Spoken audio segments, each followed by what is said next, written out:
بسم اللہ الرحمن الرحیم۔ ہمیں بڑا تعجب ہوتا ہے جب کوئی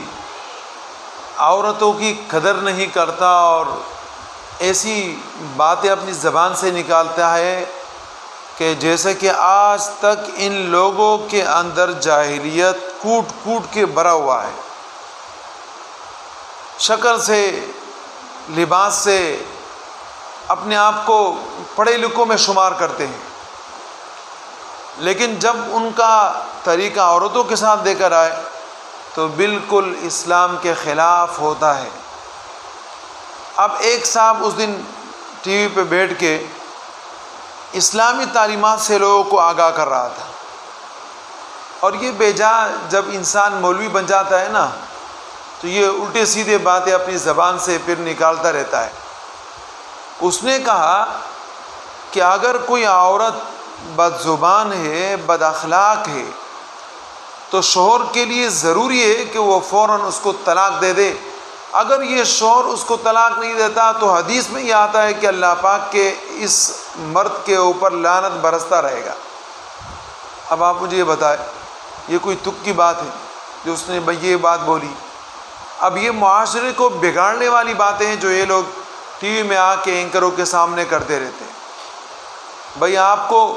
قرآن دیکھنا چاہیے کہ قرآن کریم میں اللہ رب العزت نے ایسے عورتوں کے متعلق کیا فرمایا کہ اگر کوئی عورت ایسی ہے کہ جو اپنے شوہر کی بات نہیں مانتی، نافرمانی کرتی ہے، تو ایسی عورتوں کے لیے قرآن آپ دیکھو، سورہ نساء دیکھو، اللہ رب العزت کیا ارشاد فرماتے؟ وَاللَّاتِي تَخَافُونَ نُشُوزَهُنَّ فَاعِظُوهُنَّ وَاهْجُرُوهُنَّ فِي الْمَضَاجِعِ وَاضْرِبُوهُنَّ۔ اگر کوئی عورت نافرمان ہے، شوہر کی بات نہیں مانتی، تو شوہر کو چاہیے کہ اگر کوئی عورت اپنے شوہر کی نافرمانی اس کے اولاد کے سامنے کرتی ہے یا باہر سے آئے ہوئے مہمان کے سامنے اپنے شوہر کی نافرمانی کرتی ہے، تو شوہر اس کو علیحدگی میں بٹھا کے اپنی بیوی کو سمجھائے۔ سب سے پہلا طریقہ تو اس کے سمجھانے کا ہے، لیکن سمجھانا علیحدگی کے اندر ہے۔ ایسا نہ ہو کہ جناب اس کی بیوی لوگوں کے سامنے شور شرابہ کرے، اس کی بات نہ مانے، اور یہ بھی لوگوں کے سامنے جناب اس کی بے عزتی شروع کر دے۔ یہ مراحل بعد میں آتے، ابتدا میں نہیں آتے۔ تو سب سے پہلے کیا کرے گا آدمی کے لیے؟ پہلا آپشن یہ ہے کہ اپنی بیوی کو علیحدگی میں بٹھا کر سمجھا دے کہ دیکھیں میرے اور آپ کی جو زندگی ہے وہ ایک دوسرے کے ساتھ جڑی رہے گی، تو ہمارے اولاد کو بھی فائدہ ہوگا، ان کی تعلیمات بھی صحیح ہوگی،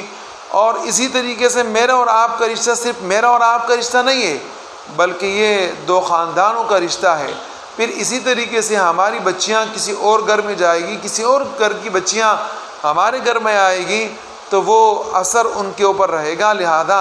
ہمیں ایک دوسرے کا احترام کرنا چاہیے۔ اگرچہ بہت ساری باتیں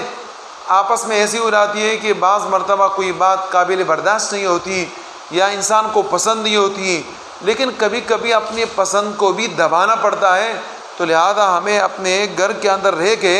ایک دوسرے کے احترام کرنا چاہیے، ایک دوسرے کی باتیں ماننی چاہیے، شور شرابہ کرنے کی ضرورت نہیں۔ لہذا آپ اس نافرمانی کو ترک کر دیں، شوہر اپنی بیوی کو یہ سمجھائے۔ یہ پہلا مرحلہ ہے۔ لیکن پھر بھی اگر اس مرحلے سے گزر کے بھی پتہ چلا کہ جناب بیوی ماننے کے لیے تیار نہیں ہے، وہ مانتی نہیں ہے، تو پھر اس کے بعد دوسرا مرتبہ اللہ رب العزت نے آپ کو ایک اور موقع دیا ہے، اور یہ ہے کہ جناب آپ اپنے بستر کو اپنی بیوی کے بستر سے الگ کر دے۔ اور کسی آدمی کا اپنی بیوی سے بستر کا الگ کرنا یہ بیوی کے لیے موت ہے۔ اگر وہ بیوی سمجھدار ہے اور اس بات کو سمجھتی ہے کہ جناب میں غلطی پر ہوں،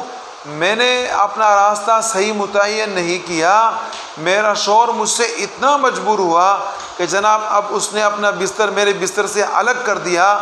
تو اس کو جناب کچھ نہ کچھ عقل آنا چاہیے۔ اور بالکل عورت کو عقل آئے گا بھی، اس لیے کہ ایک عورت ہے، ایک بیوی ہے آپ کی، وہ آپ کے ساتھ زندگی گزارنا چاہتی ہے، آپ کے ساتھ زندگی گزارنے کے لیے آئی ہے، تو اگر آپ نے اپنا بستر اس سے الگ کر دیا تو وہ سمجھ جائے گی کہ واقعی میری غلطیاں ٹھیک نہیں ہو رہی، لہٰذا مجھے اپنی غلطیوں کے اوپر نظر کرنا چاہیے تاکہ میں اپنی غلطیوں سے باز آ جاؤں اور صحیح راستے پر لگ جاؤں، انشاءاللہ اس سے بہتری آئے گی۔ لیکن یہ ہے کہ اگر یہ آپشن بھی آپ کا کامیاب نہیں ہوتا تو پھر اللہ رب العزت نے آپ کو وَاضْرِبُوهُنَّ، پھر اس کے بعد جناب مارنے کی اجازت دی ہے، مارنے کی اجازت۔ لیکن وہ مارنے کے متعلق قرآن میں تو اللہ نے مارنے کا ذکر کیا، نبی علیہ السلام نے فرمایا کہ غیر مبرح، کہ وہ مارنا آپ کا تکلیف دہ نہ ہو، نشان زدہ نہ ہو، بلکہ وہ مارنا مار کے لیے ہو کہ بیوی سمجھے کہ دیکھیں میں نے ویسی بات نہیں مانی، بستر علیحدگی کے بعد بھی بات نہیں مانی، اب بات ہاتھ تپائی تک پہنچ گئی، لہذا اب مجھے بات ماننی چاہیے۔ اور یقیناً اگر وہ بیوی اپنے گھر کو بسانا چاہتی ہے تو پھر یہ کہ وہ بات مانے گی، اور اگر پھر بھی نہیں مانتی تو پھر یہ کہ جناب اللہ رب العزت نے تب بھی آپ کو یہ نہیں بولا کہ بھئی طلاق دے دو۔ جیسے کہ جناب یہ کہہ رہے کہ اگر آپ کی بد اخلاق ہے، بد زبان ہے، تو لہذا کیا کریں کہ اس کو فوراً طلاق دے دے، ورنہ اللہ رب العزت کی لعنت تمہارے اوپر برستی رہے گی۔ نہیں، اللہ رب العزت نے آپ کو اب ایک طریقہ بتایا ہے کہ اب تک تو جو معاملات تھے وہ میاں اور بیوی کے درمیان تھے، لیکن اب اس کے بعد جناب اگر بیوی سدھرتی نہیں ہے تو پھر ایسی صورت میں ایک آدمی مرد کی طرف سے ہو، ایک آدمی عورت کی طرف سے ہو، بیٹھ کے جناب ان دونوں کے درمیان صلح کرائے۔ اور اللہ رب العزت نے فرمایا کہ وصلح خیر، اس صلح میں بہتری ہے، لہذا اس صلح کو اختیار کر کے ان کے آپس کے اندر زندگی جوڑ کے ساتھ رہے گی تو یہ بہتر ہوگا۔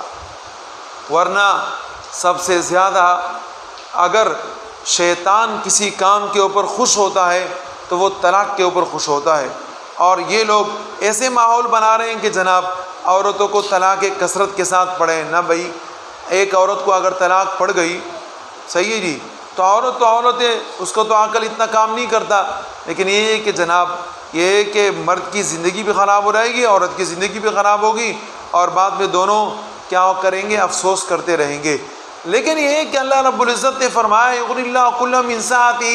اگر اور کوئی آپشن باقی نہیں رہتا اور طلاق کی طرف بات آتی ہے، ماننے کے لیے تیار نہیں ہے، اس طریقے سے کہ جناب وَأُحْضِرَتِ الْأَنفُسُ الشُّحَّ، کہ عورت اور مرد اس طریقے سے کہ بخل ان کے اندر ہے، عورت اپنا حصہ چھوڑنا نہیں چاہتی، مرد جناب کسی اور کے ساتھ محبت کر کے اس عورت کی طرف توجہ کرنا نہیں چاہتا، اور جناب یہ آپس کے اندر باہمی رضامندی کے ساتھ ایک دوسرے کے احترام کے ساتھ رہنا نہیں چاہتے، تو پھر اب آخری نوبت طلاق کی، اور پھر طلاق کے بعد اللہ رب العزت نے فرمایا کہ اللہ پاک دونوں کا بہتر انتظام کر لے گا، اس مرد کے لیے اچھی سی عورت مل جائے گی، اس عورت کے لیے اچھا سا مرد مل جائے گا۔ لیکن یہ نہیں ہے کہ جناب کسی لڑکی نے، کسی عورت نے، کسی بیگم نے بس زبانی کی اور فوراً آپ طلاق کا استعمال کرتے رہے۔ نہیں بھائی، اس سے اپنے آپ کو بچائے، گھروں کو آباد رکھے، شیطان کو خوش نہ کرے۔